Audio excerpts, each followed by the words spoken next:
Mama, I'm a criminal. Mama, I'm a criminal. Hello, and welcome back to my YouTube channel. As always, my name is Anna, and welcome back to another True Crime Tuesday. And today we are actually going to be finishing the case of Jennifer Pan. If you missed part one, just go ahead and click in the upper right hand corner and you'll see a link for part one. So if you like true crime, go ahead and subscribe, hit the bell for notifications, and let's get started. Jumping in where we left off last time, Jennifer and Andrew Montemayor are talking about the idea of murdering her parents.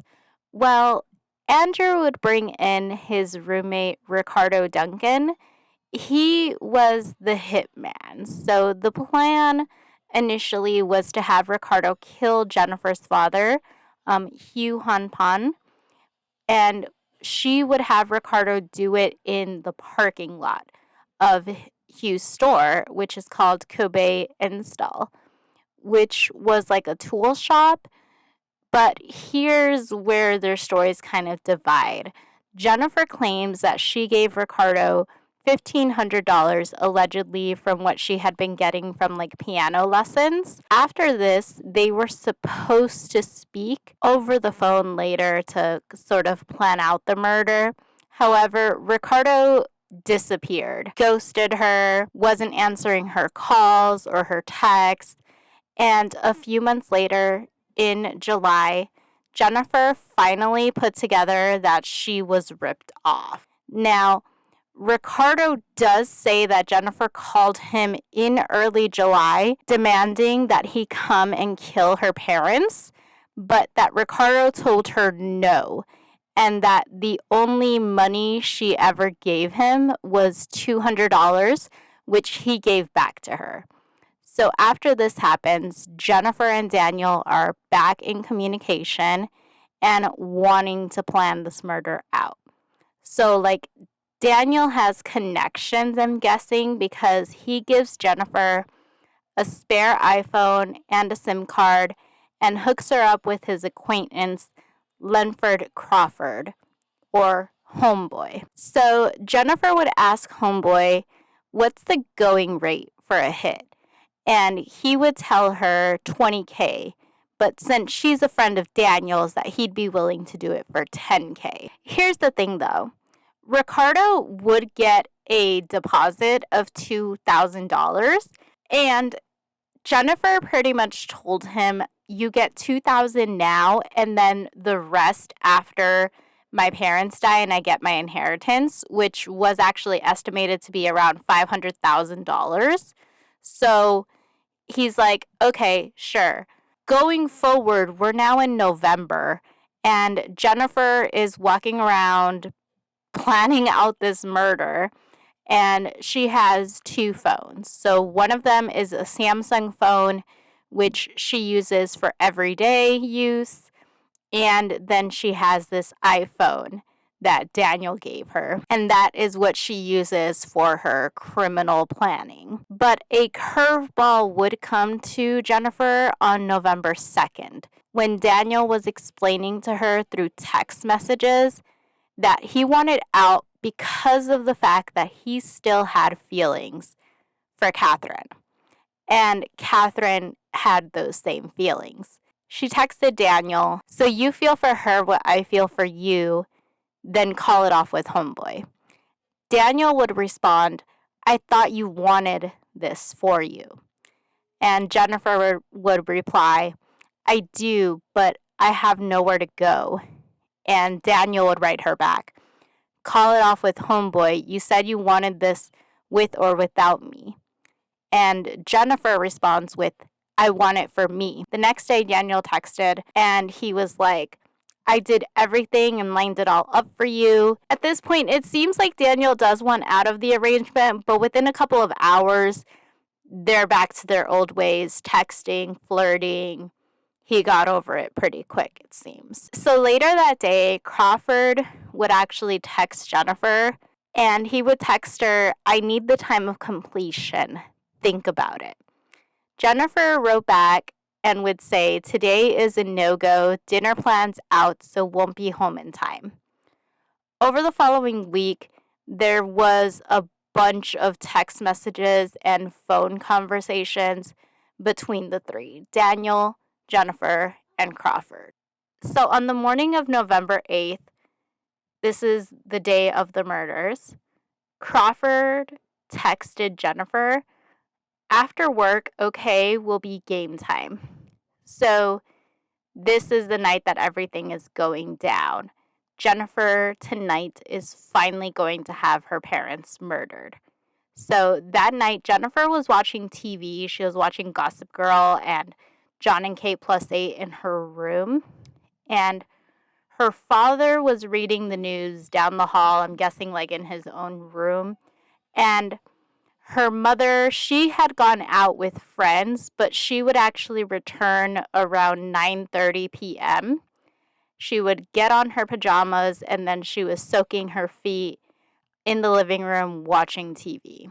Jennifer took this opportunity to come downstairs and say goodnight, but also to make sure that the door was unlocked, since she had gotten a call from Homeboy's friend, David Milvaganium. The call would last about 2 minutes, so I'm assuming it would have been along the lines of like, "I'm on my way, do you still want to do this?" Another call would come in at 9:35 again from David, and this call lasted about 3.5 minutes. And minutes after that call ended, 3 men would enter the Pan home from the front door that Jennifer had unlocked. Homeboy, David, and a third accomplice, Eric Carty, began to point guns. All 3 men had guns, one being faced at Bick as she sat on the couch. Another went upstairs to find Hugh and force him downstairs at gunpoint.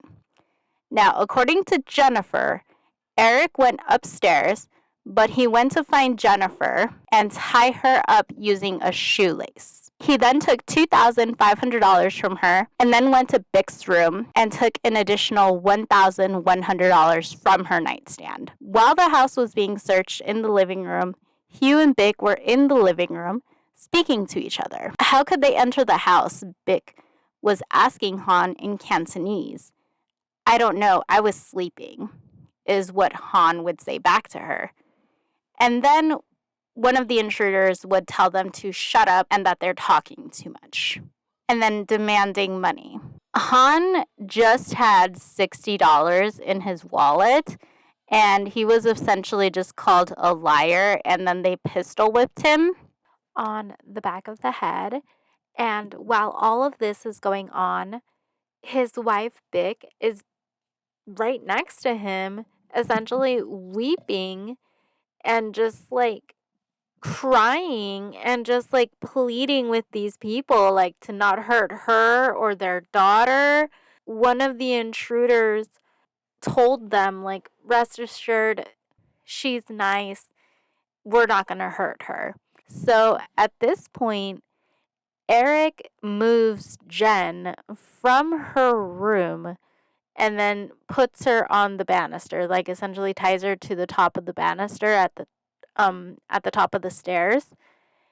And Jennifer's parents, Hugh and Bick, they would be taken by Homeboy and David to the basement, where they would put a pillowcase over their heads and shoot them both. Bick would get shot 3 times in the head, and Hugh would be shot twice, once in the shoulder and once in the face.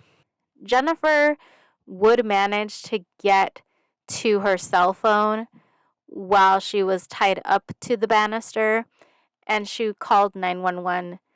She could be heard on the 911 recording saying, "Help me, please. I need help.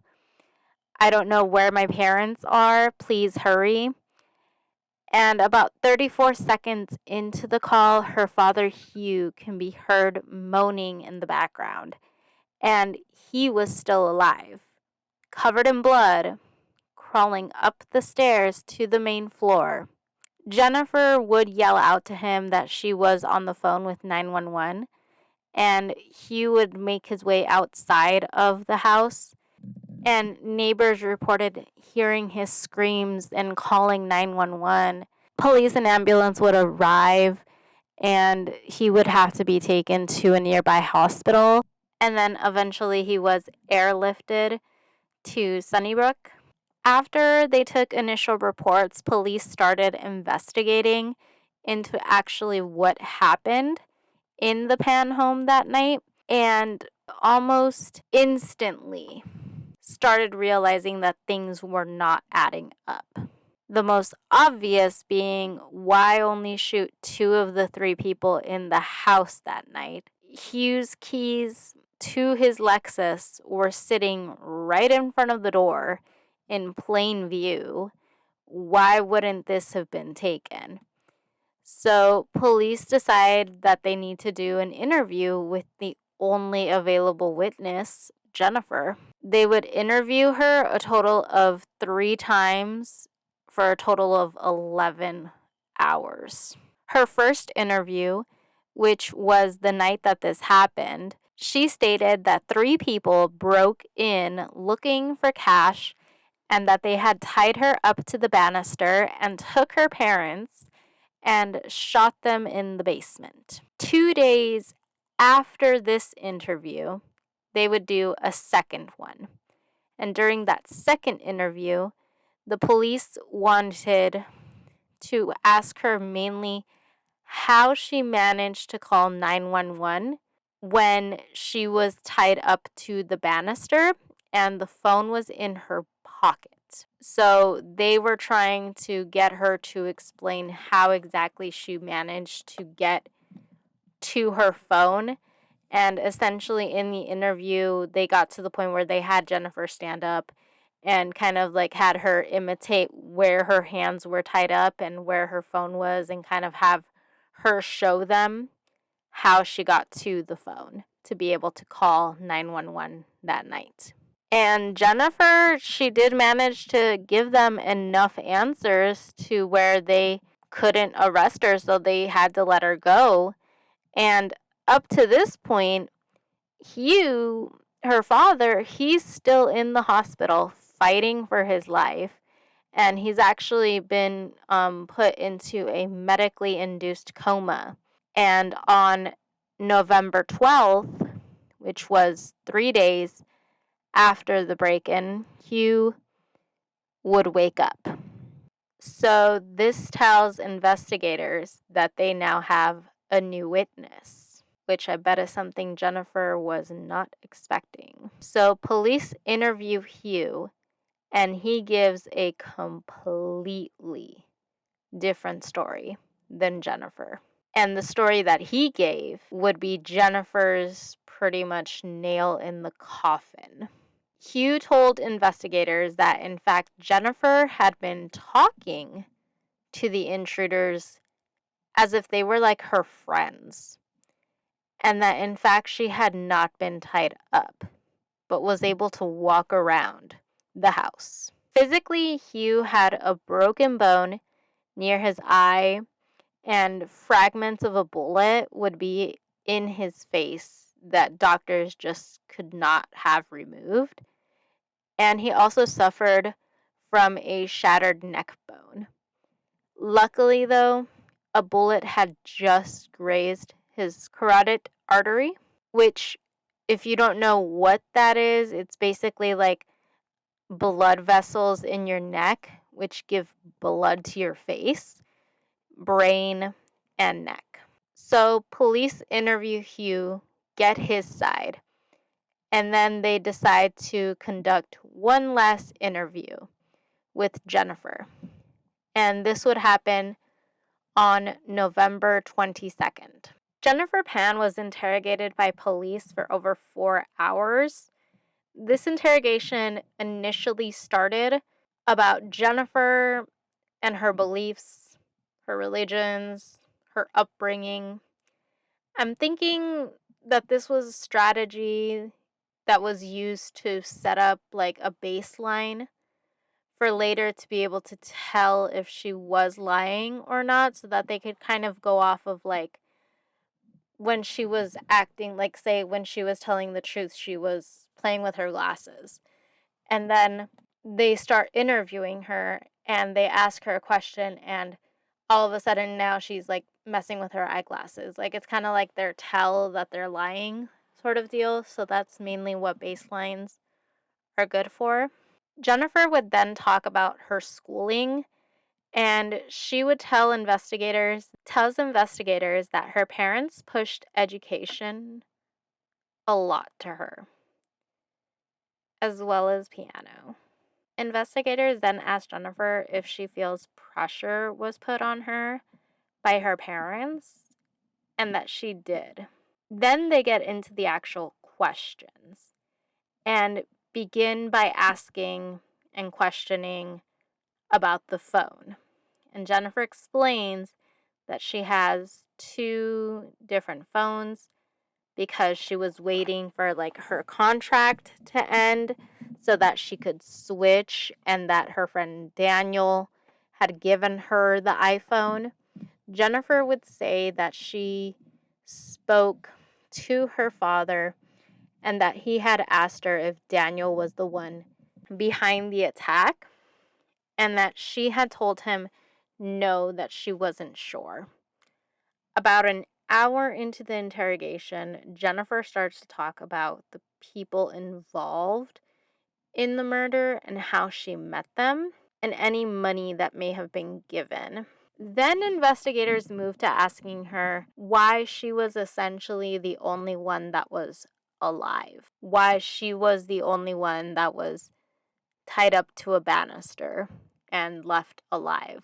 And for this, she cannot, for the life of her, come up with an actual answer. She's just crying, putting her head in her lap. No, can't give you any sort of answer. Just saying, I don't know, I don't know, I don't know, I don't know. Going into the second hour of the interview, Jennifer explains how she was tied up to the banister and how she had managed to call the police. She had, in my opinion, general answers, but when specifics were asked, she would go back to the I don't know response. Investigators then would give Jennifer a chance to come clean by letting her know what doesn't make sense again, and that there's programs that police can use to determine what actually could have happened that night. And then when they kind of see that that's not really getting them anywhere, they go into more of a sympathetical mode, and they start saying that the rules that her parents had set up for her, like any kid could have cracked under that pressure, and that those were rules that were for kids, and that she was an adult, and that she shouldn't have needed to be treated like a child almost. So what I think he's trying to do here is to show some kind of like, hey, I get it. They didn't treat you right. This is mostly what the second hour is about. And in the third hour, she starts to pan away a bit from her story. She tells investigators that the intrusion was planned. However, it wasn't to kill her parents. It was supposed to be for her. They were supposed to kill her.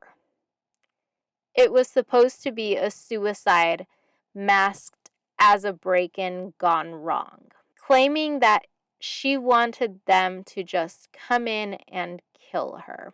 I want to touch and say that I really like how investigators had Jennifer feel as if they understood why she did what she did to get her to finally fess up to at least this. Telling her that he understood that since she had been lying for so many years, that it was hard for her to tell the truth and not be afraid to tell the truth.